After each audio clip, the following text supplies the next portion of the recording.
शनि के गुणों को देखे बिना। मीन राशि के गुण। मीन राशि में शनि का क्या अर्थ है, शनि की दृष्टि कहाँ पड़ रही है, और आने वाले 2 और आधा वर्षों में शनि के साथ किस प्रकार की युति होने वाली है और अन्य योग या दशाएं बनने वाली है, तो हम शनि और मीन राशि का संपूर्ण विश्लेषण नहीं कर पाएंगे।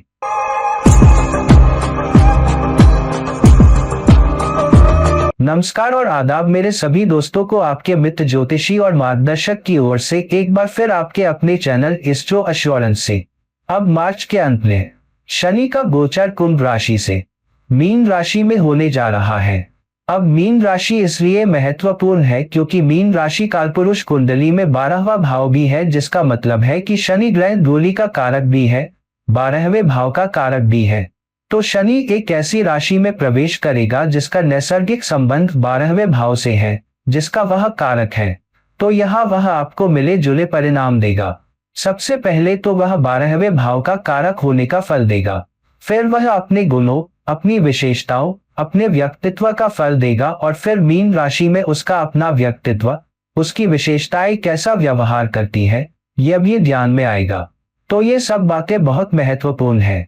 और तीसरी बात, शनि की दृष्टि कहाँ पड़ने वाली है। शनि की दृष्टि वृष राशि पर पड़ने वाली है। इस तीसरी दृष्टि से वह मीन राशि से कन्या राशि पर पड़ने वाला है, और 10वीं दृष्टि से वह बृहस्पति की दूसरी राशि धनु राशि पर पड़ने वाला है। तो हाँ, बृहस्पति की स्थिति भी विचारणीय होगी, क्योंकि एक शनि बृहस्पति द्वारा शासित मीन राशि में है और वह बृहस्पति की दूसरी राशि धनु पर भी दृष्टि डालने जा रहा है। तो ये चीजें बहुत महत्वपूर्ण है। और क्योंकि ये वृषभ राशि पर दृष्टि डालने जा रहा है, इसलिए आपके चार्ट में शुक्र महत्वपूर्ण हो जाता है, और क्योंकि यह कन्या राशि पर भी दृष्टि डालने जा रहा है, इसलिए बुध भी महत्वपूर्ण हो जाता है। और फिर अगले 2 और आधा वर्षों में, लगभग 2 और आधा वर्ष, जहां शनि मीन राशि में रहेगा, शनि मीन राशि से धीरे धीरे कैसे आगे बढ़ेगा, जबकि अन्य गोचर होने जा रहे हैं। उदाहरण के लिए बृहस्पति मिथुन राशि में जाने वाला है। ठीक है, मई में शनि के मीन राशि में जाने के कुछ ही महीनों बाद, और फिर उसके कुछ हफ्तों के अंदर, राहु और केतु क्रमशः कुंभ और सिंह राशि में जाने वाले हैं। और फिर बृहस्पति का अगला गोचर अगले साल होने जा रहा है, जहां बृहस्पति कर्क राशि में जाएगा और उसके 5 से 6 महीने के अंदर केतु भी कर्क राशि में चला जाएगा, राहु मकर राशि में चला जाएगा। तो मीन राशि में शनि के गोचर के व्यापक विश्लेषण के बिना मीन राशि में शनि के फल और उसके गुण, वृष, कन्या और धनु राशि पर शनि की दृष्टि, बृहस्पति की चाल और गोचर अगले 2.5 साल में कैसा रहेगा, और राहु और केतु की चाल अगले 2.5 साल में कैसी रहेगी, इन सब बातों का विश्लेषण किए बिना मीन राशि में शनि का विश्लेषण अधूरा रहेगा। तो आइए देखते हैं कि मीन राशि में शनि के गोचर के बाद लोगों के लिए क्या क्या सहयोग लेकर आएगा। आज हम इसके उदय होने की बात नहीं करेंगे, जिसके बारे में मैं अगले वीडियो में बताने जा रहा हूं, क्योंकि मुझे लगता है कि लोग अपने अपने विश्लेषण में लग जाते हैं। उन्हें मीन राशि में शनि के गोचर का गहरा अर्थ पहले समझ नहीं आता, क्योंकि यह लगभग 2.5 साल का लंबा गोचर होने जा रहा है। तो यह बहुत जरूरी है कि आप पहले शनि के मीन राशि में होने, फिर वृषभ, कन्या और धनु राशि पर दृष्टि डालनी, बृहस्पति, राहु और केतु के गोचर को समझे, और फिर जब आप इसे समग्र रूप से समझ लें, तो आप अपने लग्न में देखें कि यह सब कैसे हो रहा है। यह सब वृषभ राशि, कन्या राशि, धनु राशि और मीन राशि पर निर्भर करता है। मीन राशि आपका लग्न हो सकता है, मीन राशि आपका दूसरा भाव हो सकता है, मीन राशि आपका छठा भाव हो सकता है, मीन राशि आपका 10वां भाव हो सकता है। तो वह वीडियो इस वीडियो के बाद आएगा, जिसमें हम सबसे पहले ये बताएंगे कि शनि और मीन राशि का क्या मतलब है, और शनि का अन्य राशियों पर क्या प्रभाव पड़ेगा, और अन्य गोचर शनि को कैसे प्रभावित करेंगे। और फिर कुछ दिनों में इस वीडियो को पूरा करने के बाद हम एक व्यापक वीडियो लेकर आएंगे कि कैसे शनि प्रत्येक लग्न के लिए मीन राशि में प्रवेश करने पर प्रत्येक लग्न के लोगों के लिए अलग अलग अवसर और अलग अलग परिणाम पैदा करेगा। तो सबसे पहले शनि क्या है। शनि सेवा है, शनि संरचना है, शनि संबंधन है, शनि सीमाएं है। मीन राशि क्या है। मीन राशि जल है। मीन राशि एक गहरा समुद्र है। उदाहरण के लिए कर्क राशि भी जल राशि है, लेकिन कर्क राशि एक बहती नदी की तरह है। फिर दूसरी जल राशि वृश्चिक राशि है। वृश्चिक राशि एक स्थिर जल की तरह है, जैसे एक गहरी झील जहां सतह पर सब कुछ बहुत शांत लगता है लेकिन गहराई में धाराएं हैं और बहुत गहराई में अंधेरा है। बहुत सारे रहस्य छिपे हुए हैं और यह स्थिर पानी है, ठीक है, जिसे आपको बदलने की जरूरत है। कर्क एक धारा की तरह है, एक शांत धारा की तरह, एक शांत नदी की तरह। लेकिन मीन राशि क्या है? मीन राशि गहरे समुद्र की तरह है, केवल समुद्र में ही नहीं, गहरे समुद्र में, और जहां धाराएं तेज होती है, ज्वार तेज होते हैं, इसलिए इसमें बहुत अधिक तरलता होती है, बहुत अधिक परिवर्तन होता है, ज्वार आते जाते रहते हैं। तो यह मसाला है, बहुत अधिक तरलता है। और यही कारण है कि जिन लोगों के चार्ट में काफी मजबूत है, उनमें बहुत अधिक आशावाद और तरलता भी होगी, उनमें कल्पनाशीलता भी बहुत होगी और वे सीमाओं को लांघने में भी गुरेज नहीं करेंगे। शनि सीमाओं का स्वामी है, शनि सीमाओं का लांघने वाला नहीं है, शनि सीमाओं के अंदर रहने वाला है। जबकि मीन राशि गहरे बहते पानी की राशि है, तो यहाँ यांग और यान है, विचारों का संगम है, लेकिन विचारों का विरोध भी है, क्योंकि हम सीमाओं को लांघने या गहराई में रहने की बात कर रहे हैं। तो जब शनि मीन राशि में होता है तो व्यक्ति कभी कभी सीमाओं से बाहर निकलना चाहता है, लेकिन शनि चाहता है कि व्यक्ति सीमाओं के अंदर रहे। तो आप सीमाओं को लांघने के लिए कितने तैयार होंगे, यह एक परीक्षा है जो इस बात पर भी निर्भर करेगी कि आपकी कुंडली में बृहस्पति आपकी राशि में कितना मजबूत है, और यह निश्चित रूप से है। दूसरी बात यह है कि मीन राशि वाले बहुत आशावादी होते हैं और जीत हासिल करते हैं, बहुत ईमानदारी, बहुत कल्पनाशीलता, बहुत रचनात्मकता, और मीन राशि के लोगों को लगता है कि दिन के अंत में सब अच्छा होगा, इसलिए मैं अपना समय ले सकता हूँ, मैं अपनी दिशा तय कर सकता हूँ, मैं अपने रास्ते पर चलूंगा। लेकिन शनि क्या है? शनि नहीं नहीं नहीं नहीं, हमें हिसाब लगाना होगा, हमें देखना होगा कि मैं किस दिशा में आगे बढ़ने जा रहा हूँ, मुझे हिसाब लगाना होगा, मुझे चीजों को देखना होगा, मुझे पता होना चाहिए कि मेरी सीमाएं क्या है, क्या यह मेरे और दूसरों के काम आएगी। शनि भी सेवा है। मीन राशि दूसरों की सेवा पर इतना ध्यान नहीं देती। मीन राशि कहती है कि मुझे खुश रहने दो, सबको खुश रहने दो, मैं दुनिया भर में खुशियां चाहता हूँ, मैं सर्वव्यापी खुशियां चाहता हूँ। और इस तरह ही मीन राशि भी आदर्शवादी सोच रखती है, एक आदर्श दुनिया के बारे में जिसमें सब कुछ ठीक है, सब बढ़िया है, सब खुश है, सब एक दूसरे से प्यार और स्नेह से पेश आते हैं। शनि कहता है कि नहीं, दुनिया ऐसे नहीं चलती। कुछ लोग नेता होते हैं, कुछ लोग अनुयायी होते हैं, और शनि आमतौर पर नेता से ज्यादा अनुयायी वाले शनि के गुणों वाला होता है। अगर शनि नेता भी है तो भी आप नेतृत्व के पद पर पहुंचते हैं, आप नियमों का पालन करना चाहते हैं, आप उन नियमों के दायरे में रहना चाहते हैं जो संविधान ने आपके लिए बनाए हैं, समझौता ज्ञापन ने आपके लिए बनाए हैं, एसओपी ने आपके लिए नियम और कानून बनाए हैं। आप उन सीमाओं को पार नहीं करेंगे। अगर कोई नया नियम बनाना है तो आप बोर्ड ऑफ डायरेक्टर्स से पूछेंगे, लोगों के सामने रखेंगे, खुद नहीं बनाएंगे। आप यह नहीं कहेंगे ठीक है, यह ऐसा ही है, मैं आप पर टैरिफ लगाने जा रहा हूं, कनाडा और मेक्सिको कृपया सीखो। उद्धरण चिन्ह। तो यह वह नहीं है जो आप करने जा रहे हैं, आप गहराई से देखने जा रहे हैं, आप कुछ भी प्रस्तावित करने से पहले समझने जा रहे हैं। तो यहाँ मीन राशि का आदर्शवाद भी शनि के सीमाओं के अनुरूप सेवा, अभिविन्यास, व्यवहारिकता, पद्धतिगत होने को प्रभावित करेगा। तो पद्धतिगत होने के साथ साथ आप एक ही समय में सकारात्मक और रचनात्मक भी होना चाहेंगे। तो आप कितने रचनात्मक हो सकते हैं, आप कितने कल्पनाशील हो सकते हैं, आप सीमाओं को कितना आगे बढ़ा सकते हैं, यह निश्चित रूप से सवालों के घेरे में होगा। मीन राशि आपके अंतर्ज्ञान को भी दर्शाती है। मीन राशि आपकी मानसिक क्षमता, आपकी कल्पना, आपकी सोच और बहुत गहरे आत्मनिरीक्षण को भी दर्शाती है। तो यह एक ऐसा समय भी है जब शनि मीन राशि में जाकर यह जायजा लेता है कि आपका जीवन कहाँ जा रहा है, आप कहाँ जा रहे हैं। शनि वैसे भी बहुत तेज नहीं है, शनि में मंगल ग्रह के गुण नहीं है, मुझे चीजों को जल्दी करने दो। शनि को आत्मनिरीक्षण में अपनी खुद की मीठी समय लेने में कोई आपत्ति नहीं है। तो वह विचारों का यह संगम एक दूसरे के अनुकूल है। शनि एक धीमी गति से चलने वाला ग्रह है, यह अपना समय लेना चाहता है। मीन राशि में होने पर यह आत्मनिरीक्षण करने, गहराई से सोचने और फिर अपनी इच्छित दिशा में जाने में प्रसन्न होता है। हालांकि मीन राशि कई बार अधिक परोपकारी, अधिक दान करने वाली और अधिक उदार होने की भी राशि होती है। और शनि क्या है? शनि सेवा भी है, स्वयं के बजाय पिता के लिए अधिक कार्य करना, पिता के बारे में अधिक सोचना। तो हाँ, कभी कभी आप बहुत अधिक कर सकते हैं, बहुत अधिक दे सकते हैं, बहुत अधिक दान कर सकते हैं, दूसरों के लिए बहुत अधिक परोपकारी हो सकते हैं और आपके आदर्शवादी ढांचे में दिन के अंत में सब ठीक हो जाएगा। तो क्या हुआ अगर मेरे पास खुद के लिए कम पैसे हैं? तो अगर हर कोई खुश है, मेरी टीम खुश है, मेरा परिवार खुश है, तो ठीक है। तो आप परोपकारी होने की सीमाओं को आगे बढ़ाएंगे, आप दान करने की सीमाओं को आगे बढ़ाएंगे, आप आदर्शवाद की सीमाओं को आगे बढ़ाएंगे, आप दूसरों की सेवा करने के लिए दूसरों के अधीन होने की सीमाओं को आगे बढ़ाएंगे। यही है जहां चुनौती होगी, जहां लोग आपका फायदा भी उठा सकते हैं और वहां आपको बहुत सावधान रहना होगा। अब शनि भी सीमाओं के भीतर काम करने वाली स्थिरता है, लेकिन मीन राशि बहुत व्यवहारिक नहीं है। यह वास्तव में अधिक आदर्शवादी, अधिक कल्पनाशील और अधिक अव्यावहारिक है। इसलिए शनि स्थिरता चाहता है और व्यवहारिक जीवन जीना चाहता है।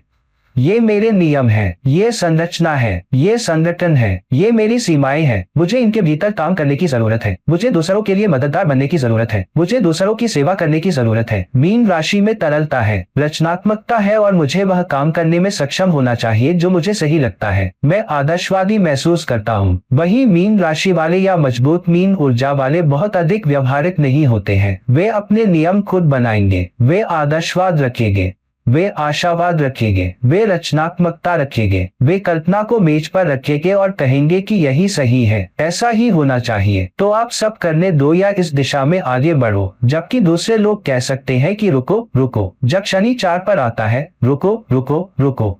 नियम है, सीमाएं हैं, आप सीमाओं को लंघ नहीं सकते। एक साल जब आपको व्यवहारिक निर्णय लेने की आवश्यकता होती है, आप कभी कभी पा सकते हैं कि आप लगभग सीमा पर हैं, इस कगार पर कि क्या मुझे आगे बढ़ना चाहिए और यह करना चाहिए या नहीं, क्योंकि यह व्यवहारिक लगता है लेकिन यह रचनात्मक भी है। यह अधिक रचनात्मक और कम व्यवहारिक हो सकता है, लेकिन क्या मुझे फिर भी यह करना चाहिए या नहीं? इसलिए कुछ लोग परेशानी में पड़ सकते हैं, खासकर अगर आपका बुद्ध बहुत मजबूत नहीं है तो आप परेशानी में पड़ सकते हैं। इसलिए बहुत सारी यांग और यांग ऊर्जा भी है जो चारों में आती है। फिर मीन राशि 12वें घर के साथ काल शुद्ध कुंडली में प्राकृतिक घर होने के कारण, इसलिए 12वें घर की ऊर्जाएं भी चारों में आएंगी, जहां विदेशी भूमि, अलगाव, अध्यात्मवाद, अकेले काम करना, ऐसे माहौल में काम करना जहां आपको और अधिक करने की आवश्यकता हो, यहां तक कि खुद का बलिदान भी करना पड़े। इसलिए अस्पताल, क्लिनिक, सशस्त्र बल, ये सभी तस्वीर में आते हैं। इसलिए मीन राशि में शनि भी कुछ हद तक 12वें घर की ऊर्जा लाता है। यह इस बात पर निर्भर करता है कि आपकी लग्न राशि क्या है। तो हाँ, आप कभी कभी बन सकते हैं अधिक दानशील बने, इस हद तक कि आप लोगों को पैसे उधार दे सकते हैं और हो सकता है कि वह पैसा समय पर वापस ना आए। इसलिए यदि आपने लोगों को पैसे उधार दिए हैं तो मेरा सुझाव है, कृपया उसमें से कुछ वापस करने के लिए कहें या फिर पूरा पैसा वापस करने के लिए कहें, क्योंकि एक बार जब शनि मीन राशि में चला जाता है तो आप लंबे समय तक उस पैसे को भूल सकते हैं, या हो सकता है कि वह आपके पास वापस ना आए या उसी गति से वापस ना आए। इसलिए वास्तव में जब शनि मीन राशि में जाता है तो आप अधिक दानशील हो सकते हैं, आप अधिक उदार हो सकते हैं, आप अधिक समझदार हो सकते हैं, आप अधिक देने वाले हो सकते हैं। यहाँ तक कि अगर आपके परिवार का सदस्य कहता है, अरे उस व्यक्ति ने आपको पैसे नहीं लौटाए, वह पैसा कमा रहा है, तो आप महसूस करेंगे, नहीं नहीं, उस व्यक्ति को बस कुछ पैसे मिले हैं, चलो समझदार बने, चलो उसे कुछ और समय दें। इसी तरह से आप व्यवहार करेंगे। लेकिन क्योंकि यह आध्यात्मिक पक्ष भी है, इसलिए यह शनि सीमाओं और संरचना के भीतर काम कर रहा है। यह मीन राशि के आदर्शवाद के कारण प्रकृति में बहुत आध्यात्मिक है। आप बहुत सी ऐसी चीजें कर सकते हैं जो बहुत अधिक व्यवहारिक, बहुत अधिक भौतिकवादी, बहुत अधिक धन उन्मुख होने के बजाय अधिक आध्यात्मिक है। तो कुल मिलाकर शनि और मीन ऊर्जाएं आदर्शवाद, व्यवहारिकता, कल्पनाशीलता, रचनात्मकता, आध्यात्मिकता, दूसरों की सेवा करना, अलग थलग रहना, अकेले काम करना लाएंगी। ठीक है। और यान देने और न देने के बीच संघर्ष, पैसे खर्च करने, पैसे या न खर्च करने के बीच संघर्ष। तो मीन राशि में शनि आध्यात्मिक अनुशासन भी लाएगा, अलगाव में चिंतनशील मनोदशा भी लाएगा, लेकिन बहुत सारे उपचार भी लाएगा, क्योंकि आपको शांत होने, धैर्य रखने और स्थितियों का जायजा लेने में समय लग रहा है।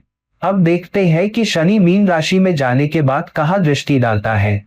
तो शनि वृष राशि पर दृष्टि डाल रहा है, चाहे वह किसी भी भाव में हो। तीसरी दृष्टि से वह वृष राशि पर दृष्टि डाल रहा है।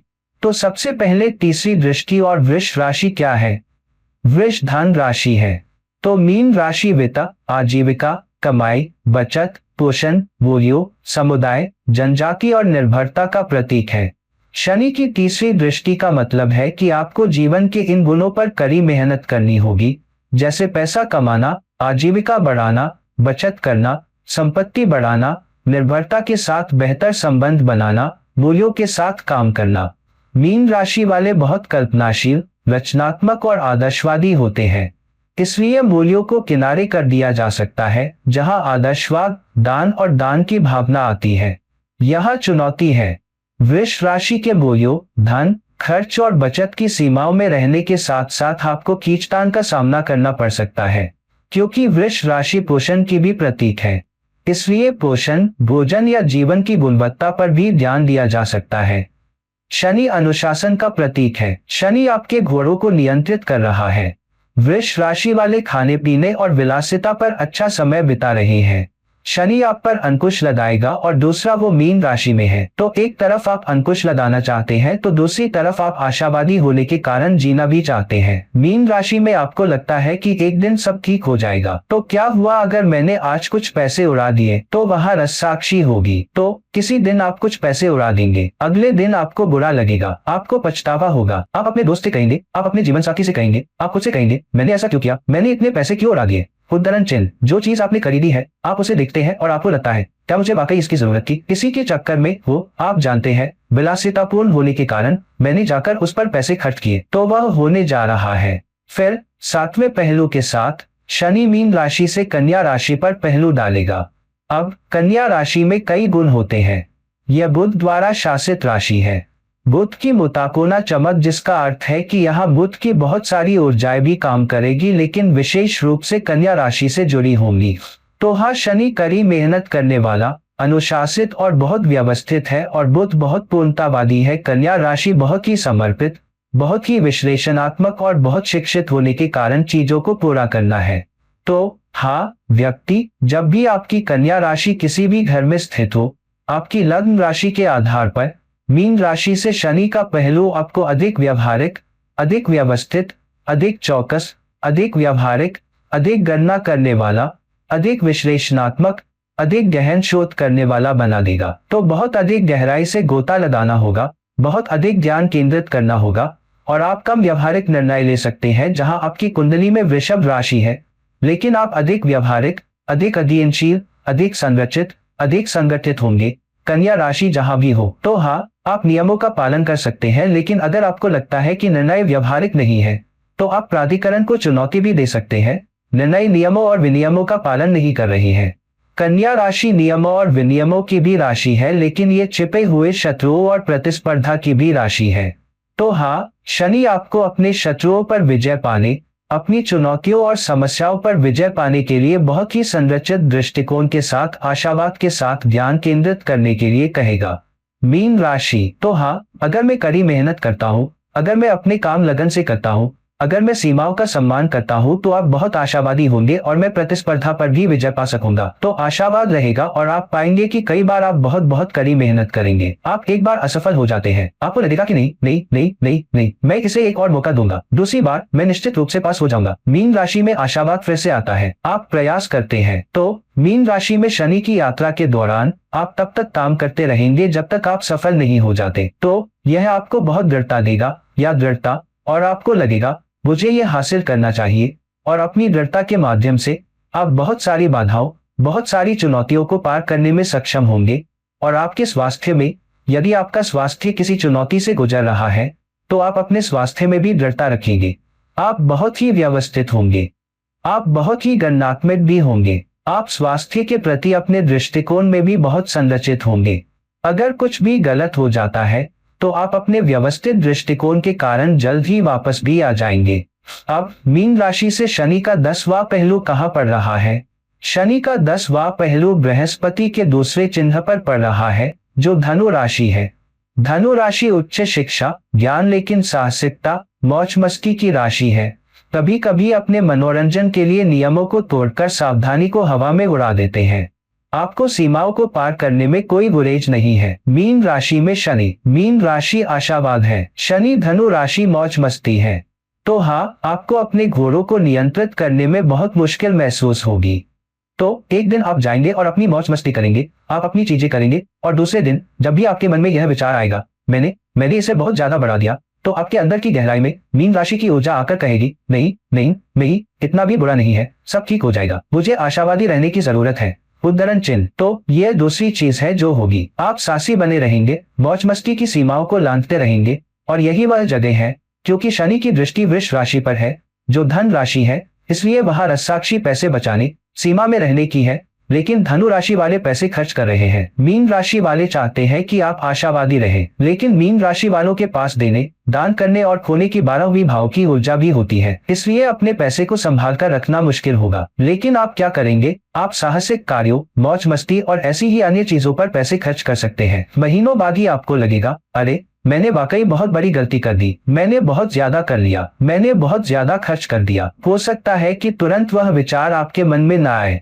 हो सकता है कि वह विचार आपके मन में ना आए, इसमें कुछ और समय लगेगा। फिर आप फिर से श्रीमान से बात करेंगे, नहीं नहीं नहीं नहीं नहीं, इस बार मैं बहुत सावधान रहूंगा, मैं अपनी सीमाएं नहीं लाऊंगा। लेकिन दूसरी बात, और कुछ ही दिनों में कुछ और सामने आता है, फिर से आप उस एडवेंचरस रूट पर जाते हैं। तो लेकिन यह मजेदार होगा, यह एडवेंचर होगा, इसमें बहुत कुछ सीखने को भी मिलेगा। तो जब आप वह सब एडवेंचरस काम करेंगे तो क्या होगा? आपको बहुत कुछ सीखने को भी मिलेगा। उदाहरण के लिए, आप अचानक छुट्टी पर जाते हैं, विदेश में छुट्टियां मनाते हैं। मीन राशि वालों की ऊर्जा, धनु राशि वालों की लंबी दूरी की यात्रा, आशावादी, कुछ पैसे खर्च करते हैं, लेकिन बहुत कुछ सीखने को मिलता है, बहुत कुछ समझ आती है, अलग अलग संस्कृतियों से मिलना, बड़े मूल्यों को समझना, लोगों के दृष्टिकोण को भी समझना। तो धनु राशि पर शनि की दृष्टि के कारण आध्यात्मिक उत्थान भी होगा, और क्योंकि ये 10वीं दृष्टि है, तो आपके कर्म भी शुरू हो जाते हैं। तो आप धनु राशि पर शनि की 10वीं दृष्टि से मिलने वाले कर्म संबंधी पाठों पर एक नजर डालते हैं।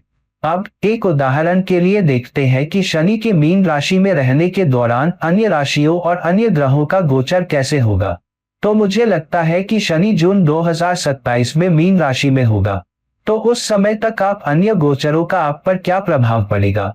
शनि और मीन राशि के बीच के अंतर को हमें देखना होगा। उदाहरण के लिए मैं 3 उदाहरण लूंगा, लेकिन मैं इन सभी राशियों के बारे में बाद में वीडियो में विस्तार से बताऊंगा। मैं प्रत्येक राशि के लिए ये कैसे संकेत देगा, इसके बारे में बात करूंगा। सबसे पहले मेष राशि के जातकों के लिए मीन राशि में शनि की तीसरी दृष्टि दूसरे भाव में वृष राशि पर होगी, तो आपकी आजीविका और पैसे बचाने की क्षमता पर असर पड़ेगा। शनि की दृष्टि सेवा पर होगी, दूसरों के लिए काम करना, आपकी नौकरी, करियर पर असर पड़ेगा, साझेदारी, टीम वर्क पर असर पड़ेगा। फिर शनि की 10वीं दृष्टि धनु राशि पर होगी, जो नवम भाव में होगी, तो उच्च शिक्षा ये सब परिप्रेक्ष्य में आएगा। हालांकि मई के बाद आप पाएंगे कि बृहस्पति मिथुन राशि में होगा, ठीक है, केतु सिंह राशि में होगा और राहु कुंभ राशि में होगा, लेकिन ये शनि के किसी भी पहलू के अधीन नहीं होगा, इसलिए शनि पर सीधा प्रभाव नहीं पड़ेगा। हालांकि जून 2026 के बाद आप पाएंगे कि बृहस्पति कर्क राशि में चला गया है, और भीतर उसके 5 महीने बाद केतु भी कर्क राशि में चला जाएगा, और राहु भी दिसंबर 2006 के अंत तक मकर राशि में चला जाएगा। तो बृहस्पति अगले साल जून 2026 के आसपास कर्क राशि में जाएगा और राहु और केतु 2006 के अंत तक कर्क और मकर राशि में जाएंगे। तो फिर केतु और बृहस्पति दोनों अपनी 9वीं दृष्टि से शनि पर दृष्टि डालेंगे, और इसलिए शनि पर उसके प्रतिबंधात्मक स्वभाव के कारण केतु और बृहस्पति का प्रभाव रहेगा। केतु बृहस्पति की ऊर्जा को पीछे खींचेगा और अवशोषित करेगा, जबकि शनि की ऊर्जा को, जबकि बृहस्पति उसका विस्तार करना चाहेगा। तो यहाँ आप यांग और यान को महसूस करेंगे। ठीक है, आप जिसकी राशि में है, और फिर राहु अपनी 5वीं दृष्टि से वृषभ राशि पर भी दृष्टि डालेगा, जहां शनि अपनी तीसरी दृष्टि से दृष्टि डाल रहा है। तो वृषभ राशि, जहां भी वृषभ राशि का कोई भी भाव हो, आपकी कुंडली में वह भाव प्रभावित होगा, और राहु की 9वीं दृष्टि कन्या राशि पर होगी, जहां शनि अपनी 7वीं दृष्टि से दृष्टि डाल रहा है। 9वें भाव में भूख और लालच के साथ उच्च शिक्षा भी जाएगी, और शनि की 7वीं दृष्टि उच्च टीम वर्क पर होगी। तो ये भी जून 2026 से प्रभावी होगा या विचाराधीन होगा, और विशेष रूप से बृहस्पति के लिए, और फिर दिसंबर 2027 से राहु और केतु के पारगमन के लिए भी। अब बस कुछ और उदाहरण लेते हैं, लेकिन उदाहरण के लिए कर्क लग्न वाले जातकों के लिए शनि मीन राशि में होगा, और तीसरी दृष्टि से हम वृष राशि पर दृष्टि डालेंगे, लेकिन 11वें भाव में समाज, सामाजिक लाभ, जनता के लिए काम करने वाले लोग सक्रिय होंगे। 7वीं दृष्टि यह कन्या राशि पर दृष्टि डालेगा, लेकिन 30वें भाव में प्रयास, दूसरों को प्रभावित करने की क्षमता, मार्केटिंग, ये सब प्रभावित होंगे। और शनि की 10वीं दृष्टि धनु राशि पर होगी, लेकिन छठी में सेवा की, लेकिन साहसी होना, सीमाओं को आगे बढ़ाना, अधिक जोखिम लेना, ये सब भी प्रभावित होंगे।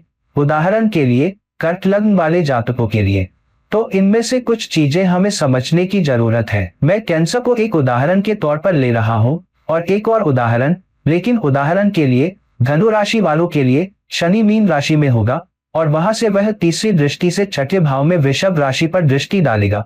तो छठे भाव में धन राशि पर शनि की तीसरी दृष्टि होगी, जिसका मतलब है कि आपको संपत्ति बनाने के लिए बहुत प्रयास करने होंगे, क्योंकि शनि संपत्ति के चौथे भाव में है। शायद विदेश में भी, लेकिन अपने देश में जहां भी आप हो, अधिक पैसा कमाने के लिए आपको अधिक प्रयास करने होंगे और प्रतिस्पर्धा पर काबू पाने के लिए, चुनौतियों पर काबू पाने के लिए आपको कड़ी मेहनत करनी होगी, लेकिन दृढ़ता के साथ आप कर पाएंगे और आप अधिक पैसा भी कमा पाएंगे। शनि की 7वीं दृष्टि कन्या राशि पर है, लेकिन 10वें भाव पर है, इसलिए करियर पर ध्यान दिया जाएगा। कड़ी मेहनत, दूसरों के प्रति बहुत आज्ञाकारी होना, बॉस के लिए लगन से काम करना, अधिक वफादार होना, संगठन की सीमाओं का सम्मान करना, ये सब चित्र में होगा। और 10वां धनु राशि के लिए शनि की दृष्टि लग्न पर होगी। तो यहाँ धनु राशि के जातकों के लिए अगले 2.5 साल में विकास बहुत धीमा हो सकता है, क्योंकि शनि की दृष्टि करियर पर भी है और सेवा के छठे घर पर भी है। तो जो लोग काम कर रहे हैं या किसी और के अधीन नौकरी कर रहे हैं, उन पर भी असर पड़ सकता है। तो दोस्तों, कुल मिलाकर हम मीन राशि में शनि की उपस्थिति पर अधिक ध्यान केंद्रित करते हैं, वृषभ राशि पर उनकी दृष्टि, कन्या राशि पर उनकी दृष्टि, धनु राशि पर उनकी दृष्टि, और हमने ये भी देखा कि 2026 के मध्य में बृहस्पति का पारगमन कब होने वाला है, और फिर राहु और केतु का पारगमन भी लगभग 20 दिसंबर 2026 के अंत तक होने वाला है और 2027 तक रहेगा। ये हम सभी के लिए कैसा रहेगा, तो इसे ध्यान में रखते हुए मैंने आपको केवल 2 उद्यम राशियों के उदाहरण दिए। हालांकि अगला वीडियो जो आएगा, हम प्रत्येक उद्यम राशि के लिए गहन विश्लेषण करेंगे। शनि की उपस्थिति कैसे होती है या मीन राशि में जाने पर क्या होगा। तो दोस्तों, वीडियो का इंतजार करें, इस वीडियो को ध्यान से देखें, इस वीडियो को ध्यान से समझें, अपनी कुंडली में शनि की स्थिति को अच्छे से समझें, ताकि जब आपकी हर राशि के लिए अगला वीडियो आए तो आप बेहतर तरीके से तैयार रहें। तो दोस्तों, इस वीडियो को लाइक करें, शेयर करें, और अगर आप मुझसे पर्सनल कंसल्टेशन चाहते हैं तो नीचे दिए गए लिंक पर मुझसे संपर्क करें। किसी और वीडियो के साथ फिर कभी मिलते हैं। तो मैं आपके मित्र ज्योतिषी आपसे विदा लेता हूँ। नमस्ते।